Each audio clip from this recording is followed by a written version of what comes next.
Assalamualaikum warahmatullahi wabarakatuh.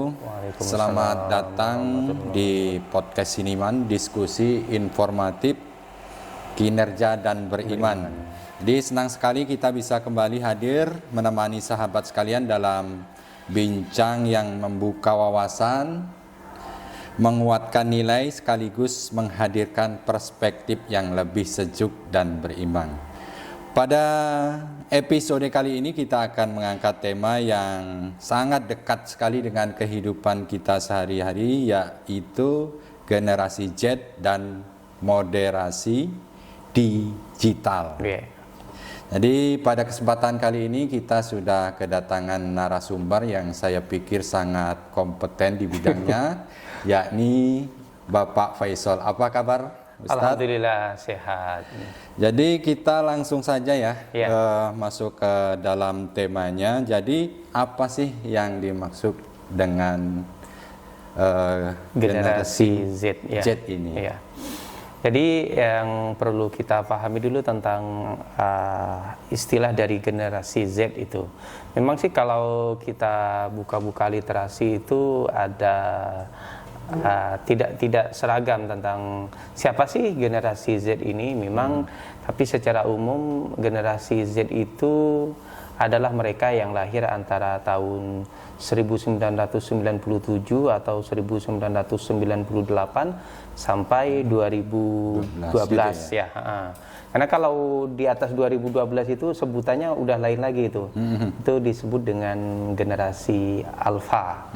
Jadi gampangnya generasi Z itu adalah generasi pertengahan antara generasi alfa dengan generasi sebelumnya, generasi Y, atau yang kita sebut dengan generasi milenial. Sebenarnya kalau tadi Pak Ali sebut saya kompeten, enggak juga, karena kalau hitungannya saya kan masih masuk yang milenial gitu. Milenial ya. Kalau generasi Z, anak-anak saya itu malah belum ya di alfa gitu. Tapi secara umum kita banyak bersentuhan atau berkomunikasi dengan mereka yang generasi Z ini. Jadi berkaitan dengan tema kita pada hari ini, apa yang dimaksud dengan moderasi digital? Moderasi digital kaitannya kalau dengan generasi Z nih ya, ini kan bagaimana kita bersikap moderat di dalam menggunakan media sosial dan bersentuhan dengan dunia digital lainnya. Karena begini, generasi Z ini adalah termasuk generasi yang paling dekat dengan digital, khususnya media sosial. Jadi mereka itu bisa jadi lebih banyak terbentuk pola pikirnya dan sebagainya itu oleh dunia digital. Kalau kita kan mungkin dulu, misalnya contoh kalau bermain ya, kalau bermain kita lebih banyak dari kita yang mengeluarkan tenaga, kita eksplorasi lingkungan dan sebagainya. Tapi kalau generasi Z ini lebih banyak mereka nerima gitu, nerima. Maka termasuk informasi dan sebagainya itu harus disikapi dengan moderat oleh anak-anak generasi Z ini. Kalau tidak, ya mereka akan sepenuhnya terbawa. Karakternya terbentuk oleh digital, kemudian kebiasaan-kebiasaannya ya juga berkaitan dengan digital. Maka harus moderat dalam arti tidak hanya menyikapi konten-kontennya, tetapi juga harus seimbang juga menggunakan media sosial dan sebagainya. Jadi harus ada orang yang paham dan memberikan pengertian terhadap mereka sehingga mereka tidak mudah terpancing dengan isu-isu yang negatif dalam sosial media. Iya, itu bahasa yang paling pas memang. Karena kalau tidak dibahasakan begitu, malah nanti yang terjadi sepenuhnya dilarang, nggak boleh media sosial dan sebagainya. Itu justru salah. Salahnya begini, kalau penggunaan media sosial oleh generasi Z ini tidak dalam pantauan kita, sementara memang sudah harusnya mereka bersentuhan dengan itu yang nanti jadi masalah. Kalau dalam pantauan orang tua misalnya, dalam pendidikan orang tua, ini yang boleh, ini yang tidak boleh, maka kita bisa memantau, bisa menjaga. Sebaliknya, kalau kita tidak memberikan edukasi kepada mereka, bagaimana kalau mereka tahu dari orang yang salah? Kalau tahu dari orang tua, pasti kan diarahkan ke yang benar. Kalau tahu dari orang yang tidak salah, tahu HP, tahu dunia digital dan sebagainya, tahu dari teman nongkrongnya, itu bisa jadi nanti malah jadi taunya yang negatif-negatif gitu. Gitu. Ada satu cerita nih yang saya dengar juga dari Gus Baha. Oh, Gus Baha. Beliau berkata begini, pada waktu itu ada seorang kiai yang sangat artinya disiplin dalam mendidik anak. Dia kemudian anak tersebut tidak mengenal HP, tidak mengenal TV, dan lain sebagainya. Hingga suatu saat anak tersebut mengenal HP-nya ini dari kawan nongkrong yang mungkin secara etika dan moral kurang baik. Sehingga dia lebih terpengaruh ke anak ini gitu daripada mendengar perkataan orang tuanya. Nah, ini juga sisi yang harusnya kita imbangi gitu kan. Artinya anak-anak nih tidak boleh serta-merta kita larang, tapi kita arahkan, bukan begitu? Iya, betul. Karena betul sekali yang disampaikan Ustadz Ali yang mengutip perkataan Gus Baha. Karena kalau di dalam Islam, jauh sebelum itu misalnya Imam Al-Ghazali itu membuat sebuah nasihat yang saya rasa cukup relevan dengan dunia digital hari ini. Cuma saya lupa gimana persis bahasa Arabnya. Kalau terjemahannya kurang lebih begini. Kalau kamu tinggal di tepi sungai, jangan larang anakmu untuk bermain di sungai. Tapi ajarilah dia berenang. Maksudnya, kalau memang rumahnya sudah di tepi sungai, mau dilarang bagaimanapun, suatu waktu ya tetap akan bermain di sungai karena memang di lingkungan sungai. Tapi yang harus kita lakukan adalah ajari anak itu berenang supaya ketika suatu saat dia bermain di sungai, dia bisa selamat. Nah, sama dengan kita hari ini, nggak boleh kita melarang anak itu nggak boleh main HP, nggak boleh bikin akun media sosial dan sebagainya. Karena mau atau tidak mau, tetap pada waktunya anak itu akan pegang HP, akan dituntut untuk membuat media sosial dan sebagainya. Jadi tugas kita ya kita arahkan, kita edukasi bagaimana pemanfaatan media digital termasuklah media sosial. Nah, kalau pengalaman Ustadz Faisal sendiri terhadap pendidikan anak ya, khususnya kan udah punya anak juga nih kan, seperti apa dalam pengawasannya? Pengawasannya begini, yang pertama kalau misalnya nih HP kan, kadang kan HP dipegang anak. Jadi kalau misalnya aplikasi yang boleh dibuka itu, kalau misalnya tontonan video itu tidak boleh nonton yang tontonan yang video biasa. Jadi memang YouTube Kids ya, ya memang kontennya sudah dijamin. Itu kontennya konten anak-anak yang ramah anak, baik dari segi konten tidak mengandung pornografi, tidak menampilkan kekerasan dengan vulgar dan sebagainya. Juga kan kalaupun dia buka di YouTube biasa, bukan YouTube Kids, itu kan ada pengaturannya kan. Tidak bisa terbuka ya. Itu pengaturan dari segi istilahnya filter kontennya kan. Kemudian dari sisi entah saya udah lupa juga karena lama enggak ini. Itu kan misalnya YouTube dan sebagainya itu kan bisa kita atur tuh hariannya itu. Kalau dalam satu hari itu kita batasi 1 jam misalnya, ketika dia nonton YouTube 1 jam, akumulasi 1 jam dalam satu hari itu otomatis sudah nggak bisa dibuka. Gitu. Kan ada pengaturan. Entah persisnya lupa, saya kan pernah saya atur gitu. Berarti pemahaman orang tua terhadap digital ini juga sangat penting ya, untuk membantu anak ini pengawasan. Iya, harusnya gitu. Cuma masalahnya kan kadang kalau orang tuanya yang nggak paham, itu adalah ada. Nah, ini pertanyaan selanjutnya, mengapa generasi Z ini sangat membutuhkan moderasi digital? Iya, karena kita tahu sekarang tuh yang pertama informasi yang berkaitan dengan hoax itu sangat susah untuk dibendung gitu.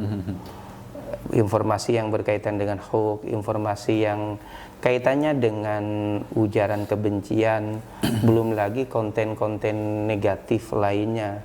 Maka perlu sikap moderat untuk menyikapi itu. Kalau tidak, ya itu tadi, semua yang diterima itu dianggapnya sebagai suatu kebaikan. Semua yang diterima itu dianggap sebagai suatu fakta, kenyataan. Padahal tidak semua, bahkan termasuk ini.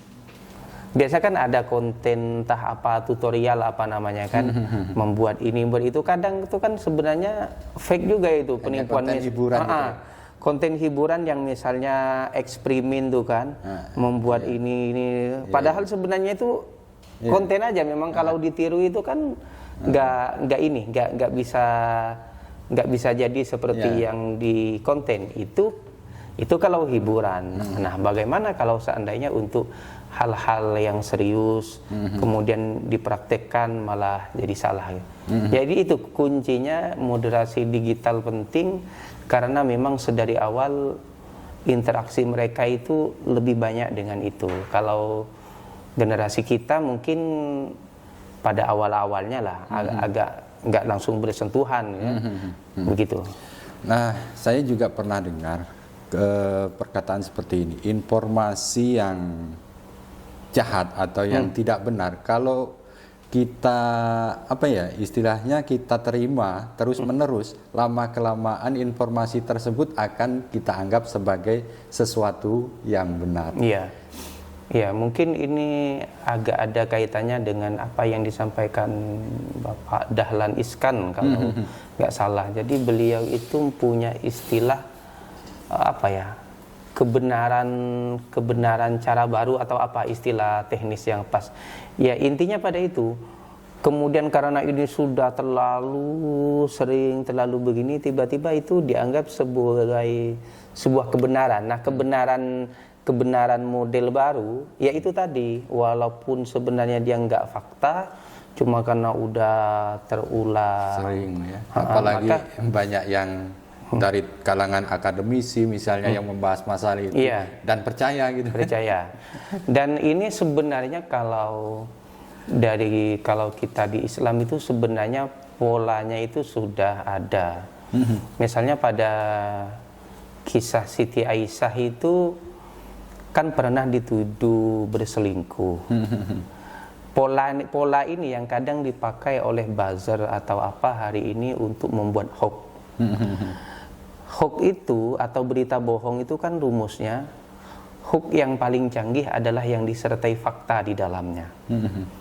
Jadi saya ulangi, hoax yang paling canggih adalah hoax yang disertai fakta di dalamnya. Itu maksudnya gimana itu? Contohnya gini, baju saya ini kan, misalnya baju saya ini kotor. Kotornya saya ini memang karena kotor entah apa kan. Tiba-tiba kemudian saya dipanggil atasan, kenapa kamu dari tadi nggak kelihatan? Kemudian saya mengatakan, tadi saya beres-beres di ruangan belakang Pak. Sebagai bukti saya tunjukkan bahwa baju saya kotor. Nah, baju saya kotor itu fakta. Tapi bahwa saya kerja itu kan enggak. Hoax. Kalau di kisah Siti Aisyah kan begini. Siti Aisyah itu, ini kalau dimulai dari belakang ceritanya, pulang dalam perjalanan itu tidak bersama rombongan Nabi, tapi Siti Aisyah itu pulang dengan laki-laki namanya Sofwan bin Mu'attal. Pulangnya itu berduaan dan dibonceng. Kalau dulu kan pakai onta ya, dibonceng. Apalagi zaman itu di lingkungan orang Arab itu kan sangat tabu. Seorang perempuan sudah menikah, apalagi istri Nabi, pulang berduaan, padahal berangkatnya sama-sama dengan Nabi. Nah, bahwa Siti Aisyah pulang berduaan itu ya, tapi berita bohong yang kemudian dibuat, mereka pulang berdua, mereka melakukan yang tidak-tidak gitu. Padahal faktanya tidak begitu. Maka kebohongan yang paling canggih itu bohong yang disertai fakta di dalamnya. Orang itu pasti akan mudah mempercayai gitu.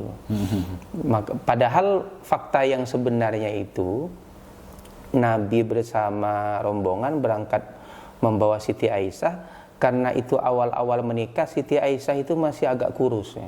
Ya perempuan awal-awal menikah kan memang agak kurus. Saking kurusnya Siti Aisyah itu, jadi di dalam kalau zaman kerajaan itu kan seorang permaisuri atau apa kan kayak dipikul itu kan. Waktu istirahat itu saking ringannya Siti Aisyah jadi nggak ada bedanya. Pelangkin itu atau tempat permaisuri itu apakah di situ ada Aisyah dengan tidak ada Aisyah itu kalau dipikul itu bebannya kurang lebih. Maka ternyata ketika istirahat itu tiba-tiba Siti Aisyah ingin buang hajat. Buang hajat kemudian keluarlah dari tempat itu. Setelah keluar dari tempat itu tiba-tiba rombongan mau berangkat. Diangkat dikira Siti Aisyah sudah ada di dalam. Karena Siti Aisyah ini orang cerdas sudah tahu ketinggalan rombongan, maka Siti Aisyah tetap di tempat itu tadi. Seandainya Siti Aisyah itu tidak cerdas, maka dia nyusul. Kalau nyusul pasti nanti nggak ketemu, karena nanti rombongan Nabi akan balik mencari Siti Aisyah nggak ketemu. Siti Aisyah itu pintar, dia tetap nunggu di situ, pertimbangannya dua. Pasti kalau nanti rombongan Nabi istirahat atau sampai di Madinah, maka nanti kalau saudara saya tidak ada, pasti akan kembali nyusul ke tempat istirahat terakhir. Atau kalau tidak begitu, karena ini adalah jalan umum, maka nanti akan ada kafilah atau saudagar lain yang lewat di situ. Nah kebetulan rombongannya Sofwan bin Mu'attal itu yang kemudian menjemput. Nah itu logika huk itu yang kemudian dijadikan pola oleh orang zaman sekarang. Apalagi sekarang ini kan kecanggihan teknologi itu sudah sangat luar biasa. Bahkan media mainstream kalau itu tahu cara untuk membuat berita hoaxnya itu sangat bisa sekali. Dan kalau disebar berulang-ulang, lama-kelamaan orang percaya. Saya juga pernah ada kasus misalnya, apalagi menjelang pilpres, pilkada dan lain sebagainya, itu informasi hoax sangat luar biasa sekali masifnya gitu kan. Kemudian itu tadi seperti yang Ustadz Faisal katakan, itu dibalut dengan fakta. Faktanya itu adalah bahwa ini media mainstream. Contohnya lah misalnya Kompas, itu kan sudah dikenal oleh publik. Tapi isinya di dalam itu adalah berita hoax, dan itu dibuat oleh seseorang yang mahir menguasai digital gitu kan. Nah kira-kira ya apa bentuk tantangan terbesar generasi Z di saat ini gitu? Tantangan terbesar yaitu karena begitu derasnya informasi yang mereka terima, maka jika tidak diiringi dengan pemahaman mereka, maka mereka akan mudah terbawa arus, tidak hanya sebagai korban, bahkan tidak hanya sebagai korban, tidak hanya sebagai konsumen istilahnya dari hoax yang dibuat, tetapi dia malah bisa jadi bagian dari pelaku juga. Apalagi dengan walaupun kita keterbukaan, walaupun kita agak-agak demokrasi di dalam hal pemberitaan, cuma kan kita juga dibatasi oleh undang-undang IT misalnya. Jadi bisa jadi tanpa sadar seorang generasi Z itu yang sebenarnya dia adalah korban, dia bisa jadi pelaku juga. Ada berita yang nggak jelas nih, tiba-tiba kita share ulang kan. Ketika kita meng-share kan kita terdeteksi juga sebagai seorang yang menyebarkan gitu. Itu yang pertama. Begitu derasnya informasi yang diterima, itu tantangan yang paling berat yang pertama. Yang kedua, karena memang ya mereka ini sudah dituntut memang harus begitu. Maksudnya begini, generasi Z itu mungkin untuk mengerjakan tugas atau apa di sekolah atau di kuliahnya, memang tidak bisa lari dari HP, dari dunia digital dan sebagainya. Bahkan tugas-tugas tertentu memang harus dari digital. Nah, karena terlalu bersentuhan itu juga menjadi tantangan bagi kita. Jadi terlalu mudahnya akses itu juga menjadi tantangan juga bagi mereka, walaupun di satu sisi itu adalah kemudahan, kelebihan bagi mereka. Ada sebuah video yang viral itu kan sampai dosen kemudian marah gitu kan, karena rata-rata mahasiswa saat ini mengerjakan tugasnya dengan AI gitu kan. Nah, kalau menurut Ustadz Faisal sendiri seperti apa? Kalau bicara AI ini ya agak-agak susah juga karena karena barang ini udah kadung kebuka gitu, dan bagi sebagian orang di dalam teknologi itu makin bisa justru dianggap sebagai sebuah kebanggaan. Kalau bagi saya nggak bisa juga sepenuhnya misalnya dosen atau akademisi melarang penggunaan AI gitu. Cuma mungkin ya walaupun menggunakan AI nggak sepenuhnya karena memang susah juga untuk dicegah gitu kan. Satu susah untuk dicegah karena memang saya yakin walaupun tidak sepenuhnya udah malas itu. Kalau zaman kita dulu kan cari referensi misalnya mau bikin makalah atau bikin skripsi kan yang paling kan adalah baca buku di perpustakaan. Tapi di masa-masa kita pun udah walaupun nggak secanggih AI kan sudah ada yang pakai dari Google gitu kan. Itu memang nggak bisa dihindari. Nah zaman sekarang ya AI juga nggak bisa dihindari. Paling ya satu, jangan sepenuhnya menggunakan AI. Walaupun ini nggak ada juga sih ada aturan resmi misalnya penggunaan presentasi AI di karya ilmiah itu. Ya sekaligus tantangan bagi dosennya. Seandainya kalau memang dia paham kan banyak tool untuk mendeteksi apakah ini hasil AI atau apa. Tapi itu pun nanti kan mahasiswa juga nggak kalah ini kan ada juga tool yang untuk merubah hasil AI. Jadi, yang hasil AI nih diubah lagi supaya nanti ke deteksi misalnya gitu. Jadi human gitu, jadi manusia gitu. Tapi sebenarnya kan kalau kita kan Ustadz Ali juga sering nih buka-buka AI. Sebenarnya kalau kita memang sering bersentuhan dengan AI, nggak pakai tool pun kita baca itu kan, oh ini AI gitu sebenarnya.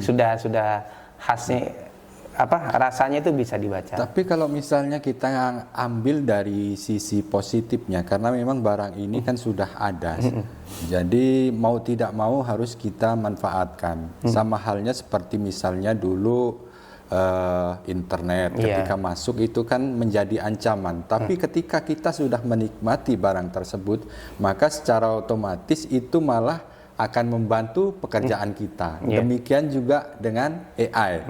Misalnya dulu mengerjakan satu tugas makalah itu diperlukan beberapa orang, misalnya sampai 10 orang. Namun dengan adanya AI, ini justru hanya bisa dikerjakan satu orang udah beres. Bahkan saya juga pernah membaca satu artikel yang cukup menarik menurut saya. Dia berencana menjadikan AI ini sebagai CEO perusahaan. Karena memang arahnya sudah sejauh itu. Tapi kalau kita masih memperdebatkan boleh tidak memakai AI atau ChatGPT atau Gemini, kayaknya kita udah ketinggalan jauh. Nah, menurutnya Ustaz gimana? Jadi begini, betul, saya setuju. Jadi AI ini nggak bisa dilarang. Bahkan ada loh seperti yang siapa yang mencetuskan puisi esai kan. Puisi kita kan macam-macam. Dulu ada puisi angkatan 45 dan sebagainya. Itu siapa namanya yang dulu punya lembaga survei LSI itu siapa ya, lupa saya namanya. Dia kan punya ini sering mengadakan lomba, bahkan mereka itu lombanya berbasis AI. Ada lomba artikel berbasis AI. Justru harusnya malah begitu. Malah AI ini digunakan hanya saja untuk verifikasinya saja. Maksud verifikasi begini, kalau di dunia akademis, jangan kemudian orang yang membuat AI itu kita anggap bahasa kasarnya dia bodoh. Bisa jadi dia tetap idenya dari dia, pola pikirnya, rancangan kerangka ilmiahnya dari dia, cuma AI dibutuhkan untuk merapikan. Nah, tinggal dibutuhkan verifikasi. Verifikasi ya salah satunya kalau mahasiswa ya di ujian skripsinya. Kalau dia memang memahami Apa logika yang dibuat, kalau dia bisa jawab kan nggak masalah bisa juga. mempertanggungjawabkan gitu ya. Bisa mempertanggungjawabkan kan intinya di situ. Karena kalau dia memang nggak paham, walaupun pakai AI tetap nggak bisa. Betul. Pakai AI nggak pakai AI tetap bisa. Intinya dia tetap bisa mempertanggungjawabkan keilmiahan apa yang dia tulis. Makanya kalau lomba yang saya ikuti istilahnya itu lomba artikel berbantuan AI. Jadi AI itu ya sebagai alat pembantu, sebagaimana dulu search engine Google juga alat pembantu kan. Kan kadang kita juga gini kan, misalnya nih saya membuat artikel, misalnya saya ingat bunyi ayatnya, cuma kan kita nggak tahu nih surat berapa ayat ke berapa, tapi saya hafal kan. Kan nggak ada salahnya tanya ke AI kan nggak masalah. Cepat. Yang jadi masalah itu kan tolong buatkan saya makalah ini, pokoknya jadi nih. Nggak ada kerangka berpikirnya di sini, dalilnya pun juga nggak hafal. Idenya bukan dari kita gitu. Jadi terus satu lagi kalau kaitannya dengan penyuluh agama, misalnya kita di Kemenak gitu, yang kan pernah ada ini ya. Kan penyuluh kita tuh kan banyak nih sebelum pengangkatan P3K tuh penyuluh yang non ASN itu kan banyak. Katanya tuh sempat dipertanyakan entah oleh Menteri Keuangan atau di internal Kemenak, pertanyaannya gini, ini kan teknologi udah canggih, ada AI dan sebagainya, apakah penyuluh agama ini masih berguna, apakah masih dibutuhkan?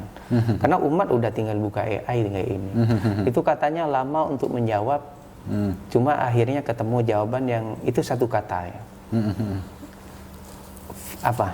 Nilai, apa bahasa value ya. Nah itu yang AI nggak punya.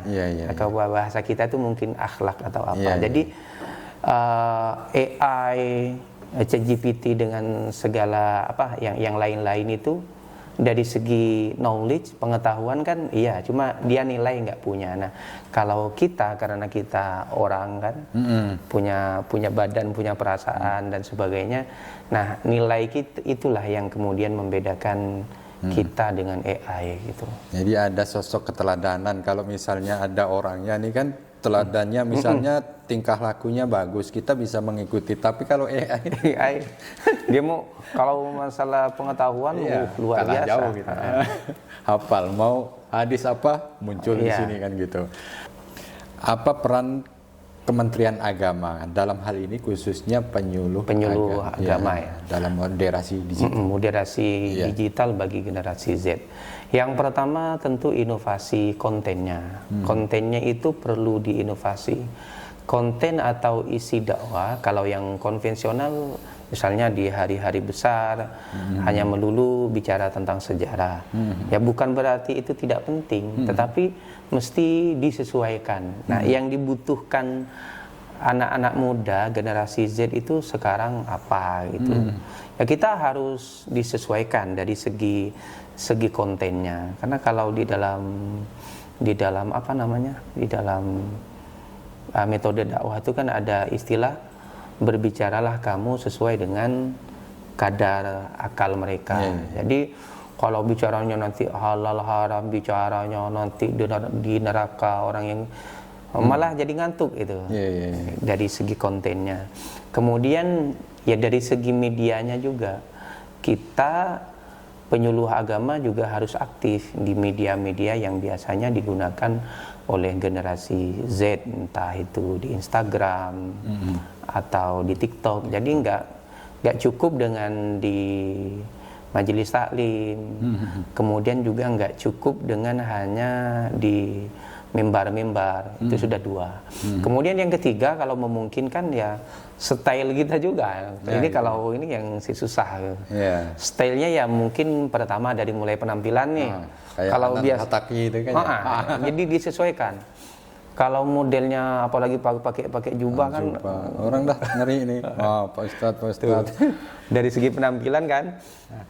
Terus kalau bisa juga ya kalau lidahnya enak ya bahasa juga pakai bahasa mereka yang mudah dimengerti. Apa kalau Ustadz Ali bisa kayak biasa apa guestku Guysku, halo guysku. yang begitu gitu. Cuma kan kalau orangnya agak-agak formal, apalagi agak-agak tua kan ngomong guys gitu. Agak susah. Agak susah, apalagi nanti kan dilihat sama ibu-ibu kita di majelis taklim, ini Ustadz ini kok. Itu sebenarnya nggak apa-apa. Itu jadi inovasi dari segi kontennya, terus media atau alat yang digunakan, dan yang ketiga apa tadi itu dari penampilan kita. Kemudian tidak kalah penting juga ya harus memang ada program dakwah khusus yang menyasar mereka. Misalnya yang berkaitan dengan pencegahan bullying, termasuklah pelatihan bagi mereka. Ya sederhana, pelatihan bikin konten melalui flyer dan sebagainya. Karena dakwah itu tidak melulu bicara apa ini halal, ini haram, kamu kesini ya. Ada kalanya dakwah itu orang itu dibuat senang dengan sesuatu yang baik. Dengan dia senang pada sesuatu yang baik, otomatis kan nggak mikir yang negatif-negatif. Iya, gitu. betul. Nah, bagaimana orang tua dan guru berperan dalam membimbing Gen Z ini? Ya, orang tua dan guru ya harus kerjasama, harus saling memahami juga, punya peran masing-masing. Guru dengan perannya sebagai guru, orang tua dengan perannya sebagai orang tua. Jadi kalau guru kaitannya dia mengawasi dan mendidik ketika anak di lingkungan sekolah. Kemudian ketika di rumah, maka dalam pengawasan orang tua, termasuk dari bentuk kerjasama itu, kalau memang sudah agak aneh gitu kan, misalnya anaknya ditanya kok main HP terus, ini tugas dari sekolah ini, ya perlu dipastikan juga ke sekolahnya. Ini memang beneran apa? Anak sini ngerjakan tugas nggak main HP terus, atau anaknya tiba-tiba keluar ngerjakan tugas kelompok, padahal ternyata nanti malah main game atau apa, itu harus ada juga gitu. Jadi ada enggak misalnya tip khusus untuk generasi Z menjadi pengguna digital yang pintar lah, yang smart? Iya, tipsnya kalau bahasa langsung ya nggak pakai teori-teori itu ya seperti itu, jangan terlalu banyak scroll aja. Kalau terlalu banyak scroll kan berarti dia lebih apa? Lebih jadi sebagai sasaran dari media gitu kan. Jadi kalau bisa ditingkatkan jadi kreatornya gitu. Bagaimana ya, kan banyak contoh anak-anak generasi Z yang mendapatkan penghasilan dari YouTube, dari konten gitu. Atau gini, sekarang dari tadi kan Ustadz Ali nanya saya nih. Nah, saya tanya balik nih. Kalau pengalaman Ustadz Ali sendiri kan sudah saya lihat kan di Facebook atau apa kan sudah lumayan kan, bahkan ada beberapa yang mendapatkan penghasilan. Nah, ini jadi balik nih kita bawa santai. Nah, kira-kira gimana pengalaman nih? Kalau pengalaman saya hanya ingin bagi sedikit ilmu yang saya punya atau kisah-kisah perjalanan saya, dan alhamdulillah memang menghasilkan uang gitu kan. Pertama dari 2 juta, 1 juta 500 ya, jadilah untuk tambah-tambah uang rokok gitu. Ya, jadi begitu. Ini jadi kebalik nih siapa. Ya, jadi begitu. Intinya kan mungkin kalau secara teori itu kan banyak kan begini-begini. Cuma kalau secara praktis intinya 2 itu saja. Yang terlalu banyak scroll, malah kita upgrade diri lah. Karena algoritma ini membaca ya. Kalau misalnya kita sering tonton konten yang kurang benar, maka itu akan muncul yang terus, akan gitu muncul terus ya. Maka scroll aja yang konten yang bagus gitu ya. Nah, contohnya jejak digital atau jejak langkah. Dulu Melawi News nih punya. Ya. Tapi sedikit ini masih sedikit saya cerita mungkin walaupun nggak berkaitan langsung dengan tema kita. Jadi memang dunia digital tuh unik. Uniknya begini nih. Kalau dulu kan sempat ada teori konspirasi itu kan, kalau bahwa HP kita itu merekam katanya, kita ngomong ini kemudian dia merekam. Saya sempat percaya konspirasi itu. Nah, percayanya begini nih.